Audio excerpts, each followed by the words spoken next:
Buat apa pacaran kalau mesti main sabun? Buat apa pacaran kalau aku sayang tapi dianya enggak? Buat apa pacaran kalau ujung-ujungnya jadi mantan?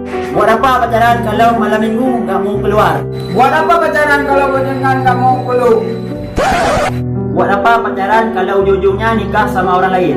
Buat apa pacaran kalau sering disakiti? Buat apa pacaran kalau di hati masih ada cinta untuk mantan?